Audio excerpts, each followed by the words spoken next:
If you have recently completed your PhD and are looking to do a postdoc, then today's video is about AICTE Postdoctoral Fellowship. By the end of it, you will know everything about the eligibility, stipend, application process, all the information that is required for you to be able to apply for it. Let's begin. AICTE has come up with postdoctoral research fellowships to award 200 research scholars and PhD awarded candidates to pursue their dream after PhD. Fellowship is available in the disciplines of engineering and technology, management, design, planning, applied arts, crafts and design, hotel management and catering technology, computer application, applied sciences, interdisciplinary area. As far as number of fellowships, I've already mentioned that 200 fellowships per year are released by AICTE for this purpose. It's initially awarded for 1 year and then extended for up to one more year depending on the performance. There is no extension after that. A candidate has to be awarded a PhD. If they have submitted and not awarded yet, then provisional certificate also can be considered. You should be having 55% or more for your undergrad or post-graduation level. A 5% relaxation is allowed for reserved category, mainly SC, ST, OBC, women candidates as well as physically disabled candidates. An age limit of 35 years exists. That said, age limit is relaxed by 5 years for the categories that I've mentioned before that. When you are choosing an institute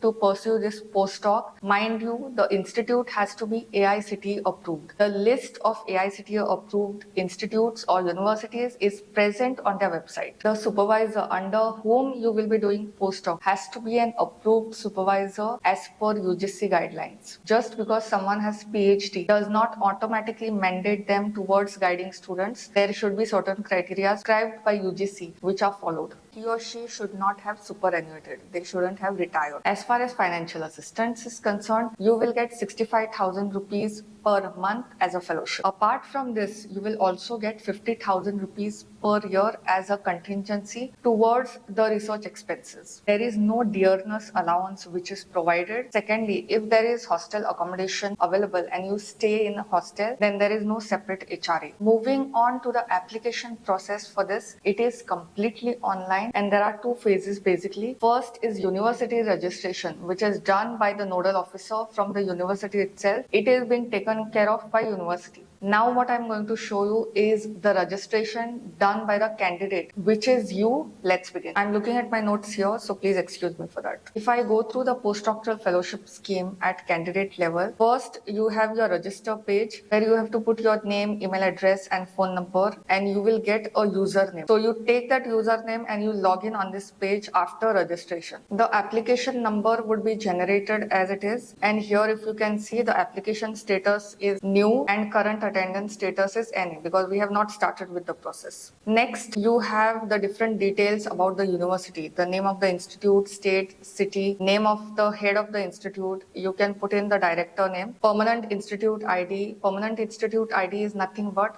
when an institution gets AICTE approval, they get a code kind of. So that code you have to input over here. You can know what code is this by getting in touch of your department. Then AISHE code of affiliated university, PIN code of affiliated university, email ID, designation of nodal officer, supervisor status, permanent enroll ID. Does the supervisor recommend guide for PhD student in institute or university? Whether the supervisor that you have chosen for your postdoc has the ability to guide research scholars for PhD. Then we have your personal details, your academic year, candidate name, your father's name, email ID, permanent address, correspondence address. If it is the same, you can click on the tick box where it says if same. Then you have your education detail, your undergraduate, postgraduate, your PhD degree, if it has been awarded, and if it has not been awarded, then you can fill those details. Then you need to enroll your bank details, your account number, branch name, branch address, IFSC code. All these details need to be filled. Last section is document details. You have to actually upload all your documents. Photograph, signature, matriculation, your 10th standard ka certificate, graduation, post-graduation mark sheet, NOC from institute or university that you are allowed to do research over there. Before you submit this form, you need to get an offer letter or an NOC that the institute where you have to do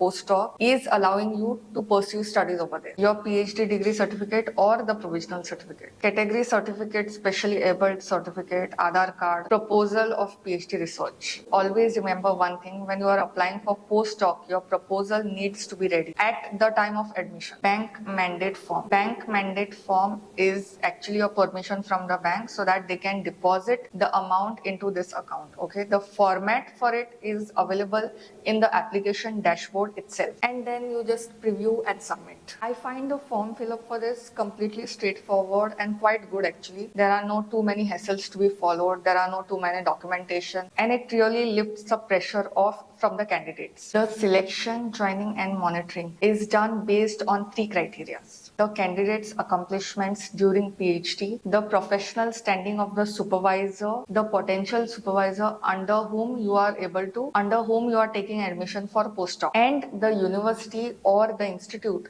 where the postdoctoral research will be conducted. Once selected, the scholar has to join within one month of award. The application for this is open throughout the year. Currently, the call is on and the deadline is 20th September 2026. There is enough time to apply for this postdoc, and it's really a good opportunity for getting enrolled in a fully funded postdoctoral research. The applications for fully funded PhD of 5 years is also on by AICTE itself. This is the video that I've done explaining the entire procedure from eligibility to the application process. I'll see you there, and bye for now.